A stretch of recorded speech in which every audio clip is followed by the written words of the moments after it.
Second game of the night is Slims against the Savages. The Savages finished in second place in the regular season, so they had a bye in the first round. These teams did not play each other in the regular season. Anthony to inbound, hits Mike cutting to the basket. You get the feeling none of these teams know that Mike can flat out play ball. Tommy Childs brings the ball up, passes to Jimmy, and Jimmy blows by Dave Sr. for the layup. An interesting fact is that Jimmy is also a barber. Mike drives the wing. Nice up and under. Brandon is a tough defensive matchup for anyone. It will be a huge key for the Slims team tonight if Anthony can contain him. Good D right there. There was a nice move and shot. Maybe I spoke too soon.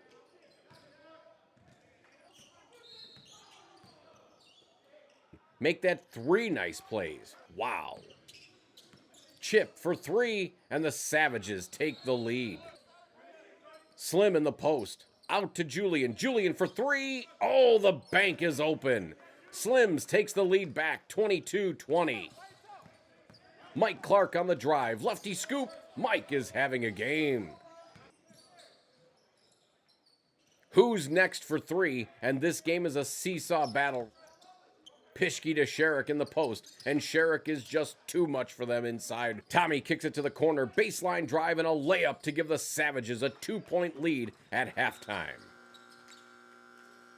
Mike Clark to inbound the ball. Mike throws it to Dave Sr., back to Mike. Mike drives, kicks it to Pischke. Pischke for 3. Got it, and the lead by 1. Anthony drives, tipped away. Savages with the break, 2-on-1. Chip to Tommy. Tommy with the layup. Almost another Slims turnover, turns into a broken play, and Sherrick saves it with a layup and the foul. Anthony drives, dishes to Sherrick, loose ball, and Dave Sr. picks it up for the layup. Look at these veterans getting loose balls for layups.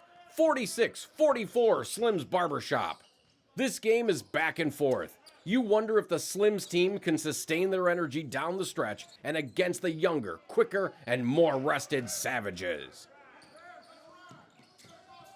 Timeout, Savages. Slims up 5.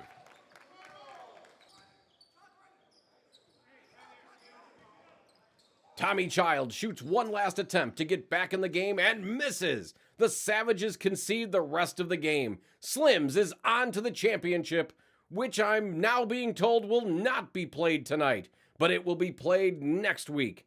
David Binion Jr. just made it here after work to the gym to play in the championship game and is warming up for absolutely nothing. The team that came out of the other side of the bracket is going to be the Dad Bods. So we have a rematch in the championship game. I'm sure everybody's excited about it, but for tonight, I am giving my boys their final haircuts before they go away to school. Julius will be a sophomore, Calvin will be a freshman, and I will be an empty nester. I'm driving Julius out to Colorado. Their mom is driving Calvin to Indiana. Do you have the Xbox? Yeah,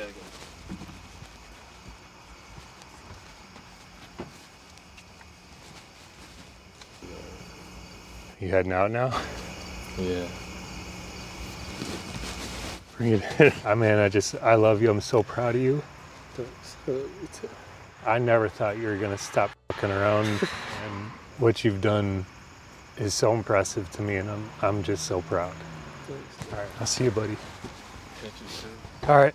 Morning after I said goodbye to Calvin, my older son Julius and I took off for Colorado where he goes to school. Their mom and I got divorced when they were young. I was always real conscious of spending as much time as I could with both of them, but as they grew up, Calvin developed more interests in basketball and baseball, things that I played when I was growing up, and Julius was into track and cross country. I joined cross country 8th grade and stayed with until the end of high school. And I had the body for it. I was a little lanky, skinny kid. I had never been to a cross country meet before I went to the first one that he raced in. And man, it's fun. I love going to cross country meets. And we did a lot of other things together, but I was always worried that I was slighting him in time spent because of all the time that I spent with Calvin, taking him to basketball games, playing against him, playing with him. Is that a video? Yeah. Oh, that's awkward. Not really. I wish I liked basketball enough to play with you guys, but I didn't, and I kind of didn't feel any. I felt indifferent about it, I guess. Nothing against you either. Did you feel that way? Did you feel like I didn't want to hang out with you? No, I just figured you were a teenage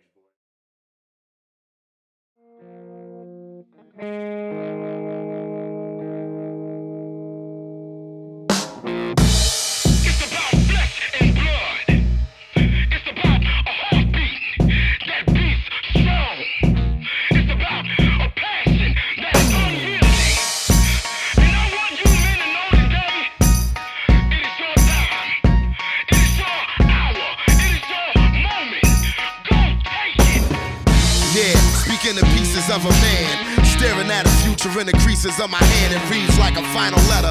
I'm leaving for my fam, but it's written in language they would never understand. And late repentant, never deviating from a plan. I drive by headed for the valley of the dam. The wheels spin, I'm looking for a sacrificial lamb. The road tactics like a soldier out in the Sudan. Listen, was this a matter of flesh and blood? Yes it was. Does it matter who win and lose? Yes it does. It ain't about the most blessed love. When you return to the essence, what is it back to the essence of? Greatness I wasn't in the presence of, cause you was fake and never measured up. You just a nigga on this regular, but how far am I ahead of ya? It just as easily could have been me instead of ya.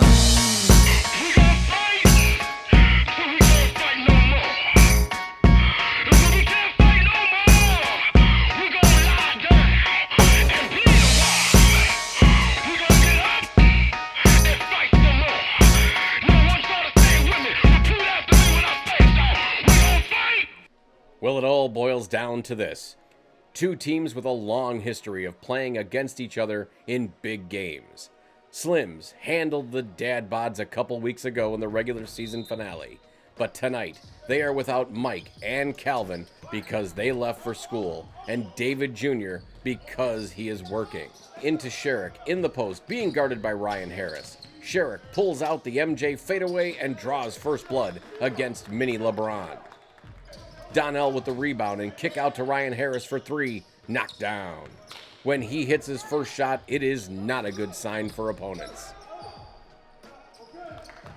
Harris dribbles up. Pulls from 24, it's down. Harris 6, Slims 4. Sherrick from 3, and he answers. Slims by 1. Anthony pulls from 3, it's in. Slims up 10-8. But I'm not so sure they want to get in a three-point shooting match with the Dad Bods. Anthony kicks out to Pischke. Pischke almost out of bounds, and he drains it.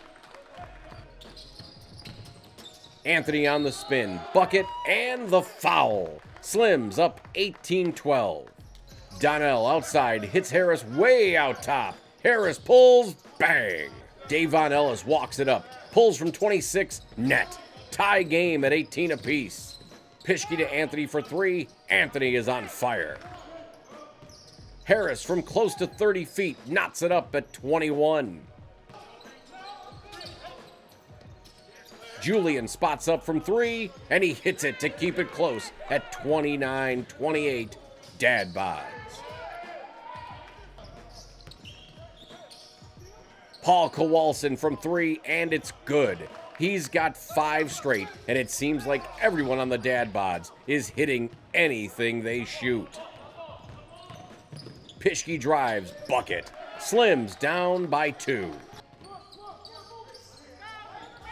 Kowalson with the steal. This Slims team needs to not turn the ball over for easy Dad Bods buckets.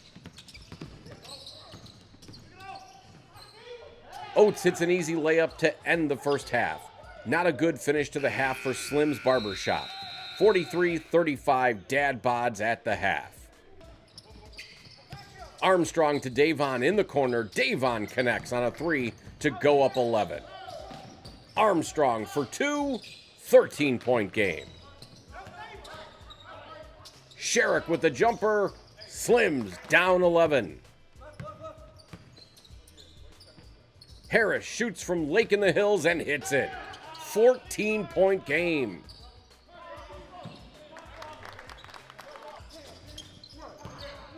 Loose ball. Donnell gets on the floor and knocks it out to Davon, who knocks it down. We are witnessing a shooting clinic. Davon from 25, and just like that, it's a 21-point Dad Bod lead.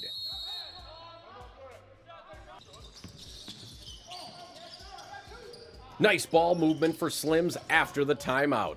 Binion with the layup. Gotta try to get back one bucket at a time. Pischke, deep three, rimming, yes! But Slims is still down 17. Kowalson drives on Slim, kicks it to the corner, another deep three. Bounces up on the rim, and it's in.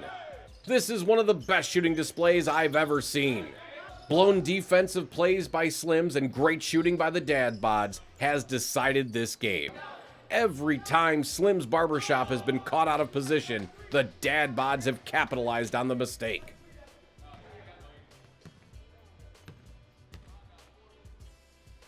Slim jogs up and hits a meaningless three that cuts the deficit to 20, and Dad Bods will go home champions tonight.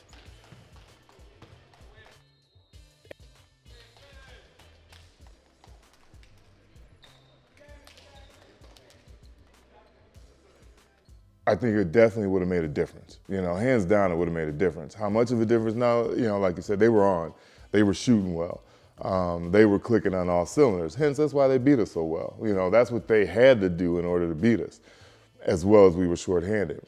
If we were fully staffed, you know, anything happens. You know, basketball, anything happens. You can change, you know, the whole play of the game just on a couple, you know, plays. You know, it's not, you know, maybe we wouldn't have won, but because of how well they played, but it definitely would have been a different game. In the championship game, yeah, they hit a lot of shots, man, but, you know, defensively as a whole, I think the way we started the game and it just trickled, it was a trickle-down effect where, you know, defense was really non-existent as a whole, you know. You know, guys not getting back, guys getting blown by, you know, and they took advantage of it. And, you know, missing those younger guys, that means us older guys had to play longer. And I think they took advantage of that by, you know, running, and we didn't play pretty much good defense at all that game. But it's so funny, we're always in the championship, so, you know, when they say we can't play anymore, what does that say about you young guys? And y'all keep facing the old guys in the championship. So, but on the low, I know it's a sign of respect, man. The young guys, you know, what a lot of our teammates don't understand, that all these young guys want to kick my butt. So us old guys got to work a little bit harder than normal. So, but it's good, man. It keeps the competitive spirits going. Yeah, I would say for me, it's playing with not only my dad, but my dad and his friends and who he used to play with. You know, I hear about it all the time, how, you know, how he was a hooper and everything, and it's nice to actually see it, you know, in person and actually playing with him. I think was just the best part of it. Just the whole camaraderie of his friends, as well as bringing me along and just playing with me. Yeah, we got beat by Dad Bods in the final by a lot, but I think Shake said it best when he said, we're not washed up yet.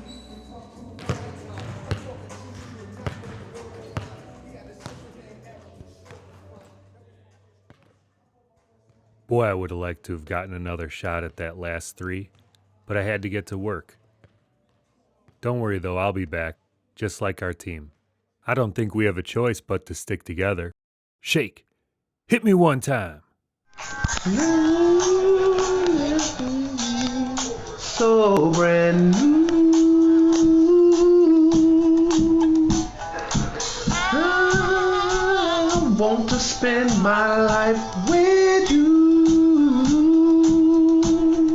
Let me take since, baby, since we've been together. Ooh, loving you forever. I need, 'cause you be the one you come running to.